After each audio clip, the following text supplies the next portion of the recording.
What's up, brothers and sisters? Your brother G World 7_D. I have this book, The Cult of Ra, Sun Worship in Ancient Egypt. Now I'm going to turn to page 169. I want you to listen to what I'm saying now as I read this.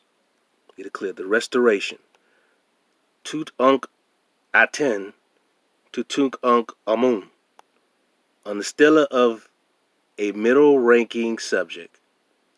The new King Tutankhaten is depicted offering to Amun, and by year 3 or 4, the court issued in his revised name Tutankhamun a decree authorizing the return to the inclusive worship of all gods.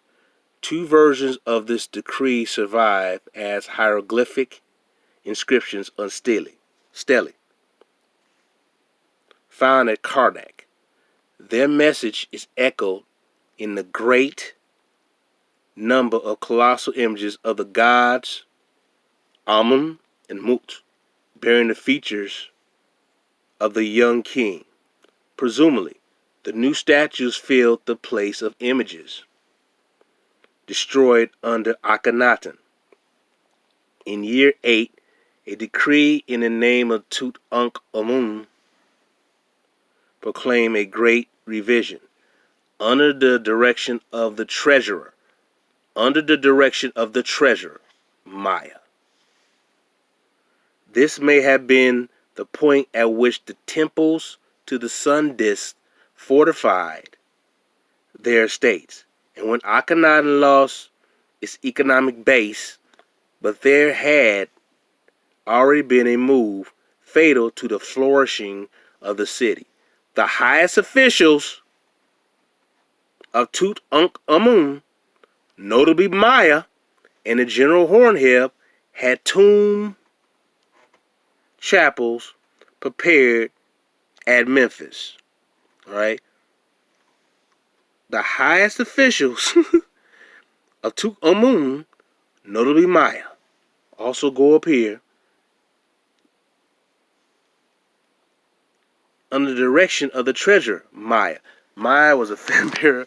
Maya was one of the high officials. Maya was a damn treasurer, man. Maya was a great spiritual priest, man, who presided over many proceedings, man. And I'm gonna show you something else too. All right, now I want you to look. I'll let you look right here. I'm gonna go to page 50 of this book. I'm going to this book, Pharaohs of the Sun. All right. Here's Akhenaten. Look at the symbol over his head, man. Look at this serpent. Look at this symbol. You see that serpent, man. All right.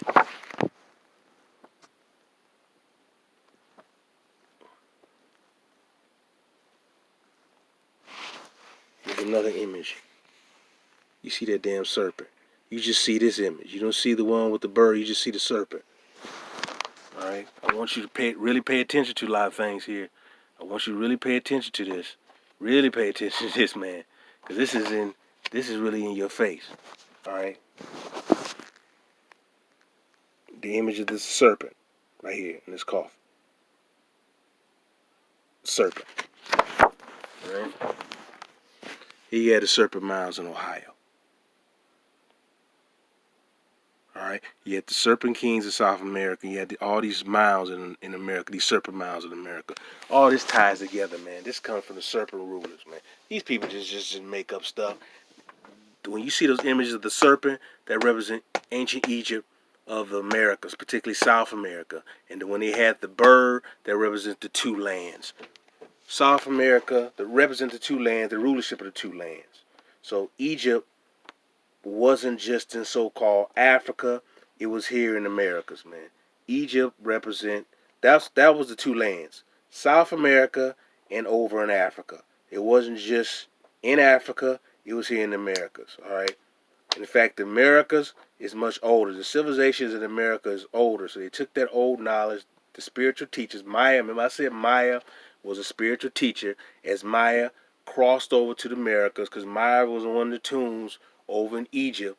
Maya came so-called dressed as an Egyptian there, but Maya came from the other side of the waters. All right. Here's an image of Nefertiti with this serpent image on her, man. Our images, our history, goes beyond slavery, and we got to stop that. And I continue to listen to these Negro historians. They don't tell you nothing. They don't teach you nothing, because half of them don't know nothing. All right. They don't know a damn thing. And this is why it's very important for us to know our true history and stop listening to these Jekyll and Hyde, little Jack Daniels type of Negro historians, man, because that's what they are. So, brothers and sisters, I just want to point that out to you. And I got pictures of showing Pharaoh Tutankhamun wearing the bird, the falcon on them, as well as the serpent. So obviously that's representing two different lands. All right, that's two different lands. And then there's an image of one with the falcon and the serpent, and they have it's like an egg, but the egg is split in half.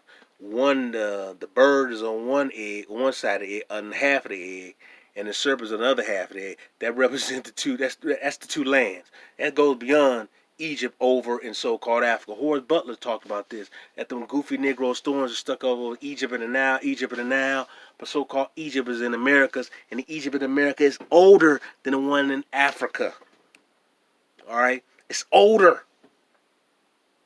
So-called Egypt. Oh, so when that goofy Umar Johnson was talking about Ty Murray, he was talking about the black civilizations here in America. So when you need to continue to do research and don't listen to these stupid idiots. And I'm gonna call them stupid. Umar Johnson, SETI, the Amara Squad. Them niggas not saying nothing, man. They're not saying nothing. They continue to keep you a slave with your thinking, man. You got to think forward. You got to do your research. Continue to do research. Continue to dig, because you're not going to find Maya in most of these books, man. You ain't going to find. If you dig in some of these books, you may find Maya in a few of these books. Maya even mentioned. But this book, Pharaohs of the Sun, it talks about Maya being the treasurer. Maya being the high official. Okay. Maya is a treasurer. Maya high official. Maya also coming over there being a spiritual priest. That lets you know that Maya was a damn teacher. Teaching them. Peace and love, brothers and sisters, man.